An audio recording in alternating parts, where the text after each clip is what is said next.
আচ্ছা, প্রেশার কুকারে কোনো সময় মোমো বানিয়ে খেয়েছো? যদি না বানিয়ে খেয়ে থাকো তাহলে এই ঝোল মোমোটা কিন্তু অবশ্যই ট্রাই করো।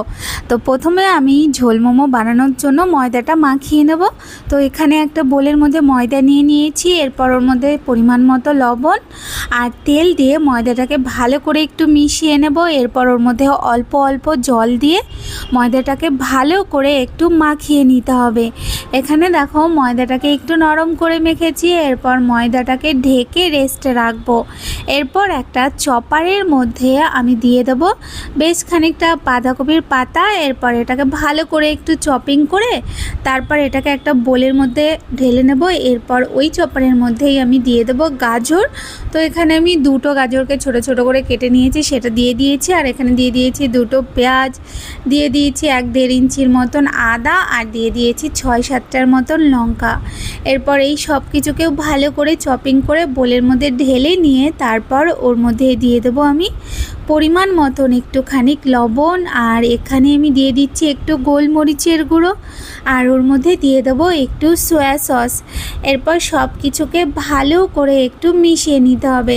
সব কিছু ভালো মতন মেশানো হয়ে গেলে এরপর যে ময়দাটা মেখে রেখেছিলাম সেই ময়দাটার থেকে লেবুর আকারে একটু ছোট ছোট ময়দার লেচি বানিয়ে নেব। এরপর আমি সেই ময়দার লেচিগুলোকে নিয়ে ওর মধ্যে সামান্য একটু ময়দা দিয়ে তারপর আমি এটাকে লুচির মতন করে একটু বেলে নিতে হবে। একদম পাতলা করে বেলবো না কিন্তু, মানে একটু মোটা মোটা করে একটু বেলে নেব। এরপর ওর মধ্যে আমি দিয়ে দেবো যেই সবজিগুলোকে আমি মেখে রেখেছিলাম সেইগুলো। এরপর আমি এইভাবে মোমোটাকে ফোল্ড করে নেব। তো তোমরা যেরকম পারবে সেরকমভাবে মোমো ফোল্ড করে নেবে। আমি এরকমভাবে পারি, তো এরকমভাবে ফোল্ড করে নিয়েছি।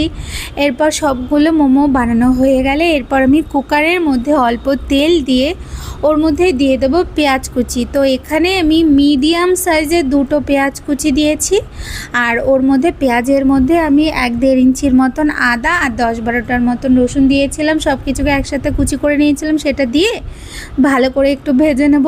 এরপর আমি এখানে দেখো বেশ খানিকটা টমেটো, সামান্য একটুখানি আদা আর 10-12টার মতন রসুন কোয়া আর লঙ্কা নিয়েছি, সেটাকে ভালো করে পেস্ট করব।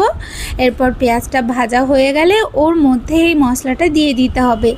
এরপর ওর মধ্যে দিয়ে দেবো পরিমাণ মতো লবণ, আর ওর মধ্যে আমি দিয়ে দিয়েছি একটু ম্যাগি মশলা, আর ওর মধ্যে আমি দিয়ে দিয়েছি একটু গোলমরিচের গুঁড়ো। এরপর সব কিছুকে ভালো করে একটু নাড়িয়ে চাড়িয়ে ভেজে নিয়ে তারপর ওর মধ্যে আমি দিয়ে দেবো সস।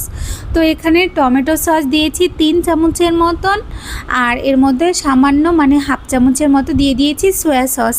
এরপর একটু নাড়িয়ে নিয়ে তারপরে উষ্ণ গরম জল ওর মধ্যে দিয়ে দেবো। তারপর ভালো করে একটু নাড়িয়ে চাড়িয়ে নিয়ে এটাকে একটুখানি ফুটতে দেব। যখন গ্রেভিটা ভালো মতন একটু ফুটে যাবে তখন যে মোমোগুলো রেডি করেছিলাম সেই মোমোগুলোকে আমি দিয়ে দেবো প্রেশার কুকারের মধ্যে। প্রেশার কুকারের মধ্যে দিয়ে তারপরে হালকা হাতে একটু নাড়িয়ে দেবো যাতে করে মোমোগুলো গ্রেভিটার মধ্যে ভালো মতন করে একটু ডুবে যায়। এরপরে ঢাকনাটা লাগিয়ে দিয়ে তারপরে সিটি দিয়ে নেব। তো এখানে 2টো সিটি দিয়ে তারপরে গ্যাসটা বন্ধ করে দিয়ে দিতে হবে। তারপরে যখন ঠান্ডা হয়ে যাবে তখন এটাকে খুলে নিয়ে তারপর ওর উপর থেকে ধনেপাতা ছড়িয়ে দেব। তো এই যে দেখো আমাদের ঝোল মোমো কিন্তু একদম রেডি। এটা দেখতে যতটা সুন্দর, খেতে কিন্তু ভীষণ ভালো, মানে একটা খেলে আরেকটা খেতে মন চাইবে, আর একটা খেলেই পেট ভরে যাবে। তো রেসিপিটা ভালো লাগলে ট্রাই করো, লাইক কমেন্ট করতে ভুলো না। আজকের মতন তাহলে টাটা।